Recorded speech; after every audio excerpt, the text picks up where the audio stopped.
सर्वांना क्रांतिकारी जय भीम, जय शिवराय, जय संविधान, जय पॅन्थर। आज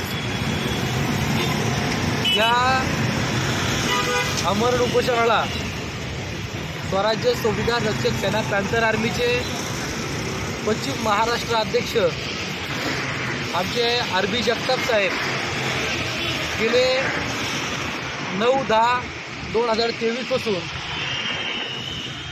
या ठिकाणी उपोषणाला बसलेले होते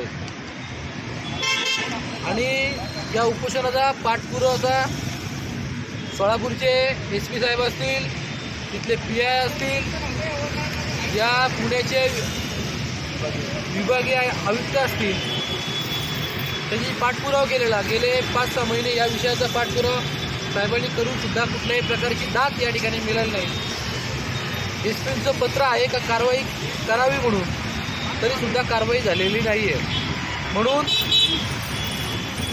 आमच्या कार्यकर्त्यावर अशी वेळ आली आहे की या कार्यालयासमोर, या विधानभवनासमोर उपोषणाला बसण्याची वेळ या ठिकाणी प्रशासनाने आणून दिलेली आहे।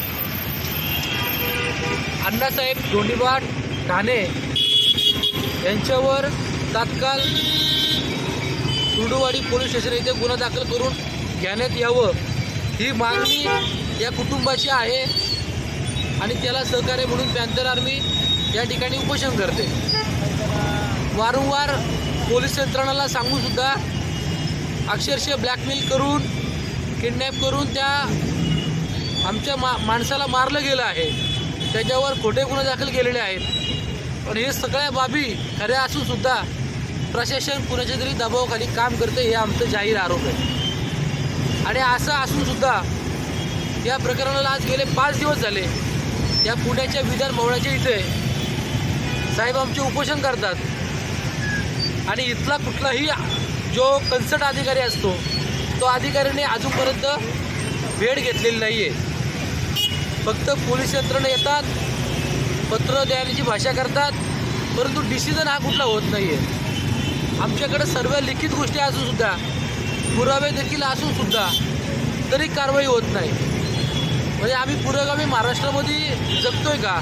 आम्ही अजून किती अन्याय अत्याचार सहन करायचे हा देखील आमचा या ठिकाणी प्रश्न उपस्थित होतोय। या पुणे शहरामध्ये आमदार, खासदार, मंत्री, संत्री येऊन जातात, पण त्यांना आमच्या गरिबांकडे लक्ष द्यायला वेळ नाही आहे। तर प्रशासनाला एक आवाहन करतो संघटनेच्या वतीने, येणाऱ्या काही 2-3 दिवसामध्ये या प्रश्नाचा जर खुलासा आणि कारवाई जर केली नाही तर संघटनेच्या वतीने मोठं आंदोलन, जन आंदोलन उभं करू आणि याला जबाबदार इथलं प्रशासन असेल। जय भीम।